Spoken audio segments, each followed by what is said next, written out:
Oh my gosh. Hey, everybody. Thank y'all so much for joining us today for the Post 24.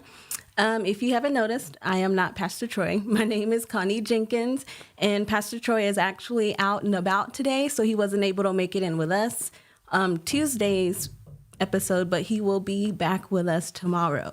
So today it's just going to be me and Ben holding down the fort, and Ben is Howdy, everybody. whoop, whoop. And Ben is actually out at Redemption, so it's really cool. We're both kind of coming from, I guess, remote locations, but I think it's going to be fun. It's going to be good. But hey, y'all, hang in there with us. It's going to be a good episode. You talking about Connie? You should have total confidence. This thing is gonna be awesome. It is. We're really the main parts that hold us together. For sure. Having Pastor Troy is just kind of an extra bonus. Yes. No, we're they really come the to see us. that holds everything together. Yes. We are the attraction, and Pastor Troy is he just we let him be a part of this. We let Exactly. And one day he'll figure that out. One day.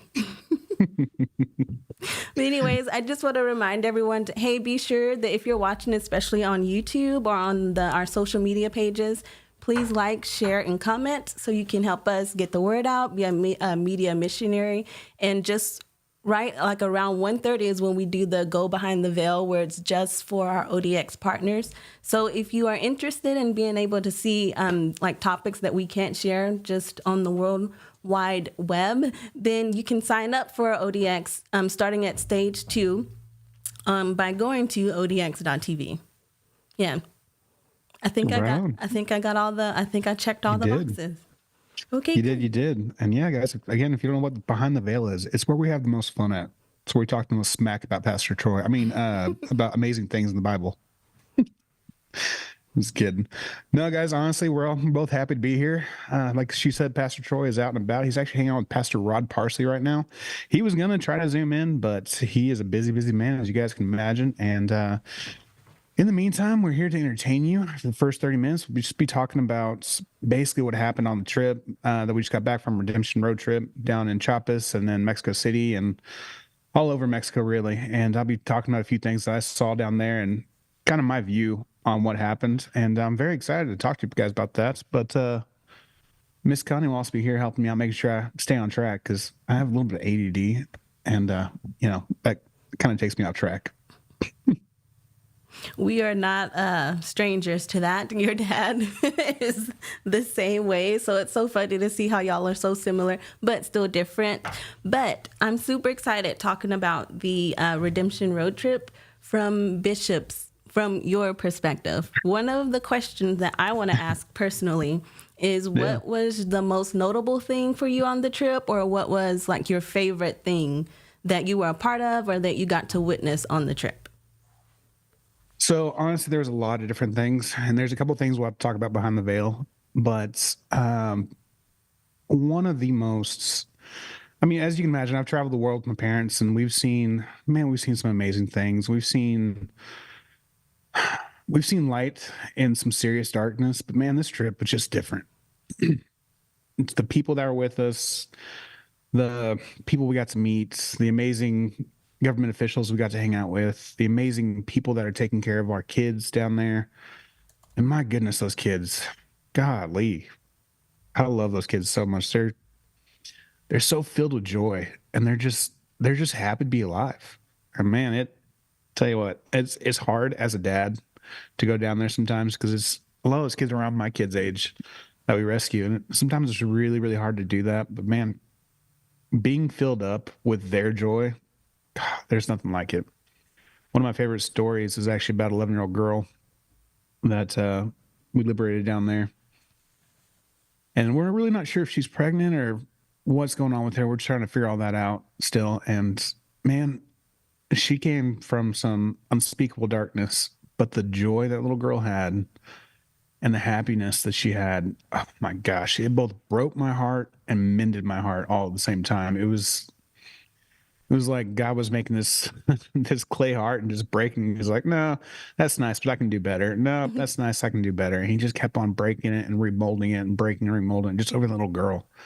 And just how happy she was, and that she's getting food, that she's safe, that she's never get hurt again. It's just, man, like I said, as a parent, it both broke my heart and it liberated my heart, honestly. I go on these trips a lot of times, and I see a lot of different stuff, and I hear a lot of different stories, and I'm in there with my parents a lot of times doing nitty gritty stuff. And as hard as it is, it's things like that that really make every one of these trips worth it. And man, I'm both honored and blessed to be a part of that. So there you go. No, I love what you said about how your heart was broken and also mended. And it made me think about how a lot of times Pastor Troy and Pastor Leanna will preach that, having a broken heart is what keeps you from becoming bitter in ministry, and I think Pastor Troy says something like he doesn't want to be the guy who sits in his office and gets bitter over the congregation or gets bitter over who's not coming to church or whatnot, but he makes sure that he still goes out and is a part of being the physical hands and feet of Jesus and having his heart broken for people, for humanity, and broken on behalf of King Jesus. And I think that that's such a beautiful tension to live in, because that scripture that talks about, the broken and the contrite heart, that the Lord won't despise that he'll draw near to that. And so exactly. I think that's one of the reasons that your family has been so a part of big ministry like this, is because y'all know how to live in that place of tension where you have a broken heart, yet you don't become embittered or you don't become cynical. It actually leads you to move with compassion on behalf of other people. So cool. So that's an awesome legacy to be a part of, and to still in you now doing more and more of it. And one day you're going to be passing that down to Barrett and Branch, and that's super exciting to think about.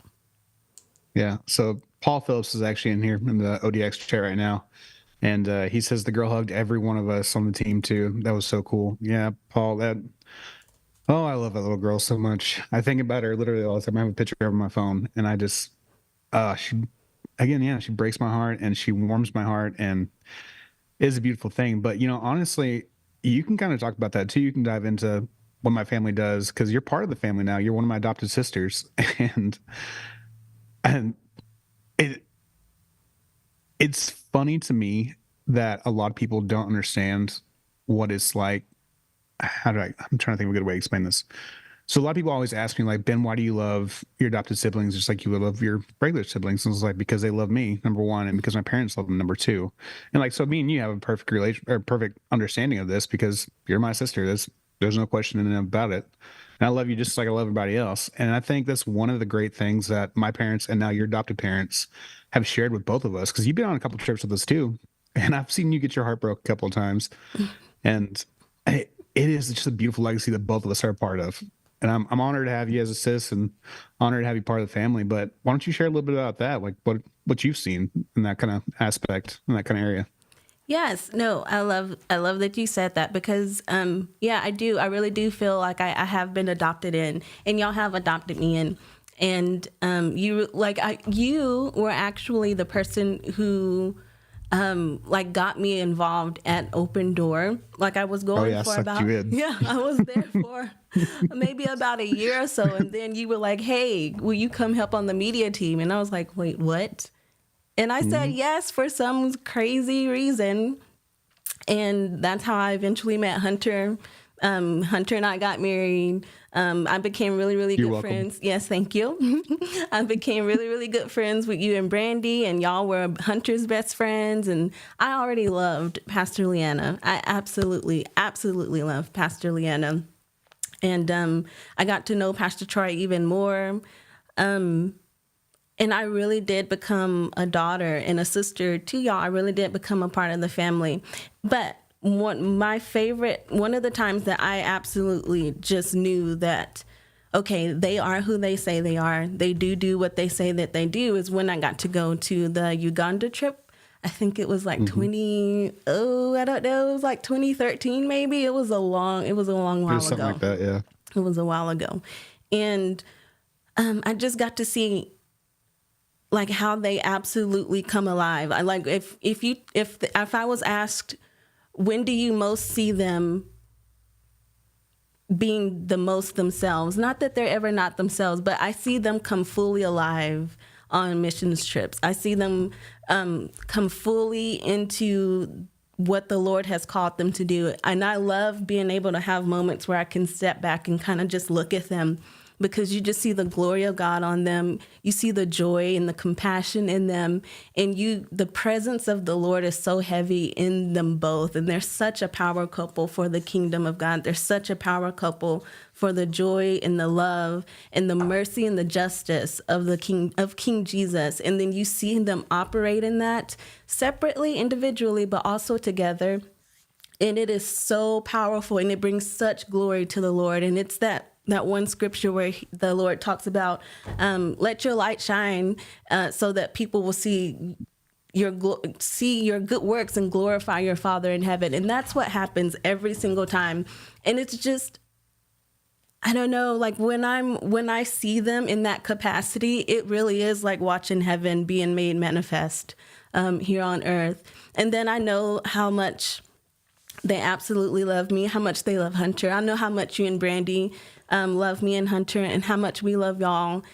And gosh, just for a long time, I didn't really have family, and to have been adopted in, and to have just been loved and accepted, I can't put words to it, Ben. I really can't, but I'm grateful, and I just feel so privileged by King Jesus to have found this church, to have found this family, and to have gotten to be a part of all of it.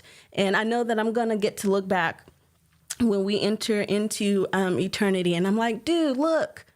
Like, I remember those moments, or, hey, look, I remember this marker. And it's just going to be like, gosh, like we really did get to see heaven made manifest. We really did get to see the heart of King Jesus made manifest. And it's not always through like these big, gigantic acts or whatever, but a lot of times it's just by the day by day, and just being relational with each other, just loving each other. Just being intentional about being in relationship with people, because it can be hard. But I mean, we lay down our lives for each other, and I think that's one of the markers of this family, is the willingness to lay down our lives for King Jesus and for each other. Yeah, So, I totally agree. That. Man, you better stop crying, or else I'm gonna start crying, and it's gonna be ugly. This is gonna be bad. But no, all joking aside, no, it's like I said, it's an honor to have you as part of this family too. But it just, I always say, man, it's hard not to love my adopted siblings, because they're still my siblings. And you're a perfect example of that. Obviously, love you and Hunter very much. But these kids that we just adopted, the 51, in case you didn't know, we rescued 51 kids while we are down there. Over the course of 2 weeks, we rescued 51 kids. That is amazing. Oh my gosh. And every one of them comes with a really crazy story. And already God is doing so many crazy cool things down there. The redemption factor that's in all of that. Oh my goodness. We saw Marfeel while we were down there too. Oh gosh. It was so good. She ran up to Dad, and man, you should have seen her hug Mom. Oh, Oh yes, my God, 'cause she this loves was Mom. their first time meeting in person. It was. Oh. It was. Oh, that was another thing. So I was waiting to say that one, because it's I see. Yes. I'm not crying, you're crying type situation, but no, man, seeing how Marfeel loves Mom, and obviously how much Mom loves Marfeel, and just the beauty of what came out of that whole situation, how ugly it was, and how God redeems that whole situation. Oh my gosh. And then we have so many stories. It's hard to keep track of them all. But then we had a 8-year-old girl that got rescued and was already brought into a family, and that family has basically cared for her since she was an infant. And they were able to rescue her and brought her into the family. And she's so much involved in that family that she has 2 younger siblings, and the younger siblings are convinced that the parents had her out of wedlock, because they don't realize that she's adopted. Yes. And just, which is hilarious to think about, but at the same time too, the redemptive side of that, and how your own siblings don't see you as an adopted kid, like you're already a sibling. And it's just, that's one of the beautiful things we strive for all over the world. And to see it manifest all the time is awesome. But to see it manifest so soon on this last trip we took. I mean, because we just rescued her about, I think, the fourth or fifth day we were there. And Wow. to see that family together Hmm. and to see her acting or being with her younger siblings and how much the younger siblings love her so much as a big sister and how good of a big sister she is to them, despite everything she went through, man, it is, oh my goodness, it's heaven on earth. It really, really is. It That is always just an amazing amazes place. me. That always amazes me how the kids are so able and so willing to get to be kids when they're given that opportunity and they're no longer in the circumstances or the environments that we get to rescue them from.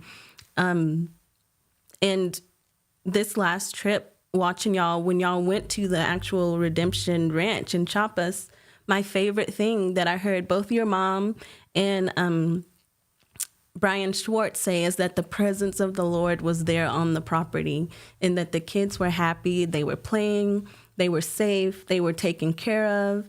And I love when we hear that the kids are happy.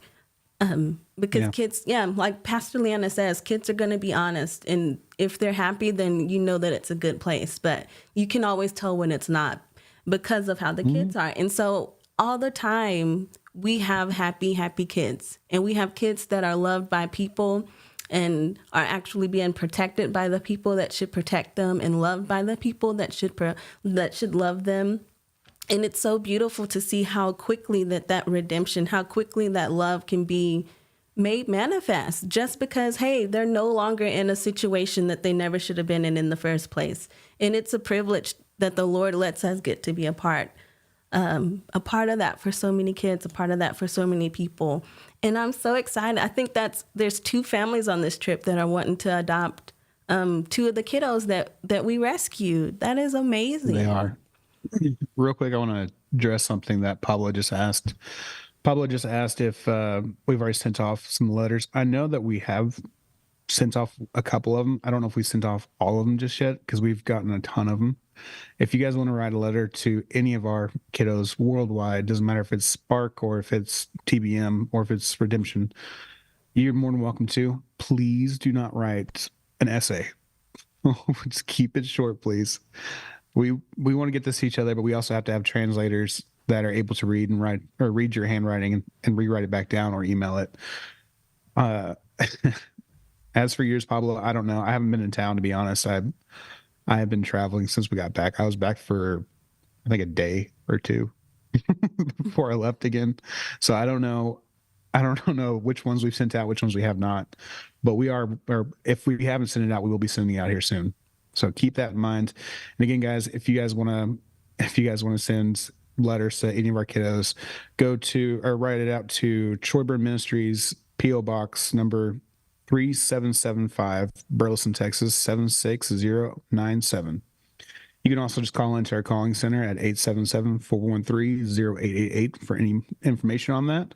Or you can just email support@odx.tv if you just want to email it, because that would help all of us out. Because some of y'all have some unique handwriting. But no, but yes, Pablo, if we haven't sent it out just yet, we will be here soon. So just keep that in mind. But whenever you're talking about how loved the kids are there, we take what Jesus said, which is bring the children unto me, very serious.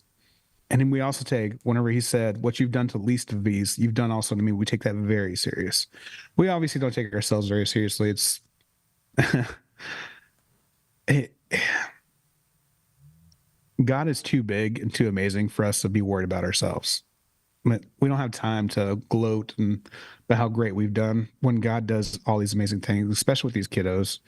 Like we're about to go to Uganda here in I think 3 weeks Yeah, or it's something really, like that, really, it's coming up really, really quick.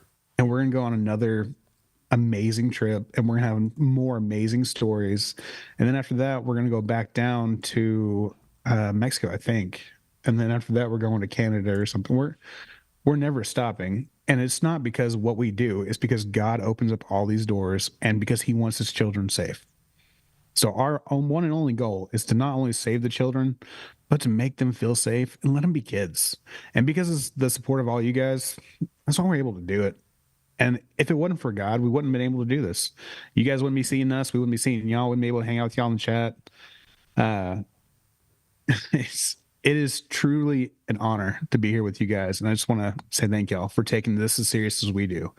Because again, even though we don't take ourselves seriously, we take what God's doing very, very seriously. And it's because y'all were able to do that. So thank you guys. But yeah, when anyway. it talks about, I think it was Paul who wrote about building on the foundation that King Jesus laid and then the apostles laid, and that we can add silver, gold, or precious stones, or wood, hay, or stubble.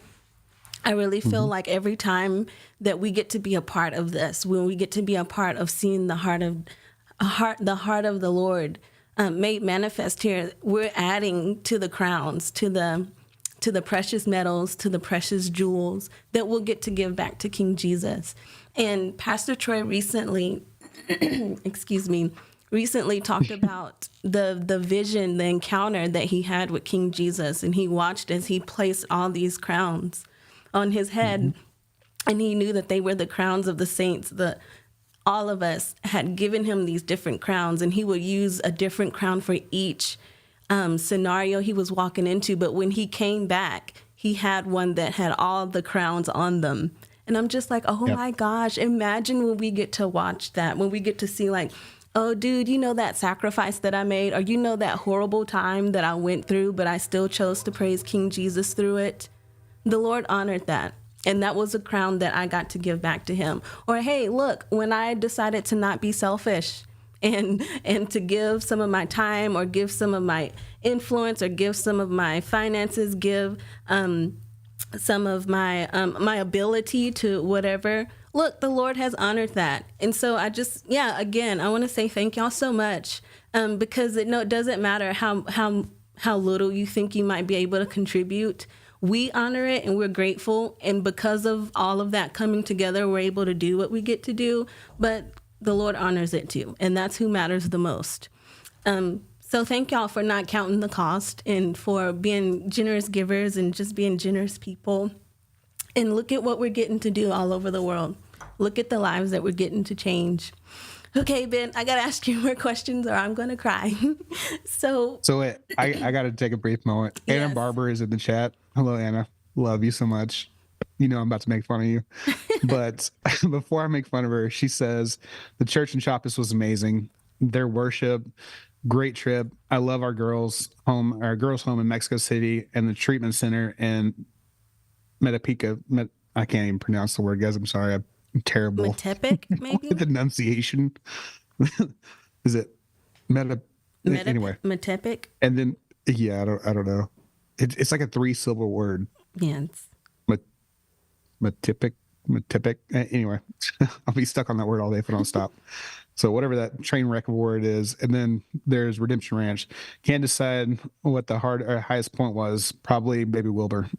Yeah. So we acquired I think he was like 2 or 3 months old baby that we found, or somebody found in a coffee field.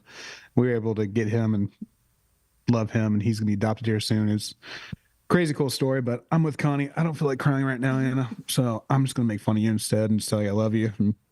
I have so many things I want to say about you, but if you guys don't know who Anna Barber is, she's basically my aunt. She's another adopted person in our family that my parents quit making fun of me, JJJ, which is Jill Joan Jacobs. Anyway, Anna is like an aunt to me, and she goes on all of our trips with us. She's one of the Spark board members. She is a truly fascinating and wonderful human being that I love with all my heart. And I really hope you're having a great day, Anna. I will make fun of you another time. But another thing, guys, just there's so much to talk about, and I just really, I don't even know where to begin. She says, I dare you. I know where you live. Anna, you know I'm not scared of you. Anyway, another amazing thing on this trip is the fact we got to hang out with El Presidente de Municipal, which is basically a governor over Mexico City, Mr. Fernando. Mm-hmm. He honored us in such a crazy cool way. And he was, man, he was truly a joy to be around. And hanging out with his wife and meeting his wife too, who's just an amazing person, and then his daughter, they are just a fantastic group of human beings. Like, man, they are amazing. They welcomed us in and they have helped us greatly. We got to go see their daughter's clinic. And man, God invaded in such a crazy cool way in there. Our secret squirrel was in there and he cried like a baby the entire time. And if you're watching this, just know I love you. Please don't come after me. But no, it's honestly, guys, it's the stuff that Fernando and his entire family is doing is just, man, it is great. And the fact that they honor us and they bring us up in front of so many people and honor us, and they honored us so much that literally the opposing party is contacting us now saying they want to help us rescue kids because of how much that Fernando's honored us. So I want to take this brief moment and just say thank you, Fernando. You are an amazing man of God. And I cannot wait to see you again. I cannot wait to see your family again. I cannot wait to go back to your daughter's amazing clinic and your wife's school. Your wife, or Fernando's wife, has an amazing school for kids. And man, it was so happy. It was so peaceful. It was, I cannot brag on these guys enough. They were just rock stars, and they didn't have to honor us, but they did. And I'm very grateful for it. But that was another one of my favorite things that happened down there is all the crazy cool stuff that we got to do. Now, while Pastor Troy was riding around in a bulletproof glass vehicle, I was riding around with Luke in essentially a slug bug. So, I am a little bit ashamed about that I didn't get to ride around in a bulletproof glass vehicle. But, next time. There's always next time. There's always next time. But guys, real quick before we go behind the veil, which we're going to be doing here soon, and I'm going to be talking about some of the funnier stuff and some of the crazy stuff that we can't talk about on all these other social medias.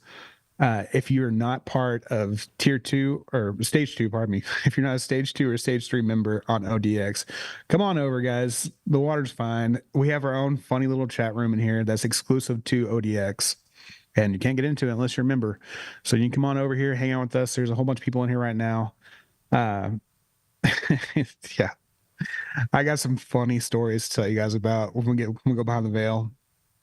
And apparently there's a plane flying over Redemption Ranch right now. that was loud. Anyway, if you guys also want to check out and send any of our kiddos a written letter or a typed out letter, whatever you want to do, you can also, there's a link that we'll put in there that you guys can send it to, which is our PO box. And then you can also, if you have an email, you can send it to support@odx.tv for more information, all this kind of stuff, and how you can get more hands-on, so to speak. You can also call our amazing calling center at 877-413-0888. And that's pretty much gonna be it for the free section, guys. We're going to switch over behind the veil because I got some funny stories to say that I cannot say on YouTube and everywhere else. So, all right, Taylor, let's go ahead and switch on over.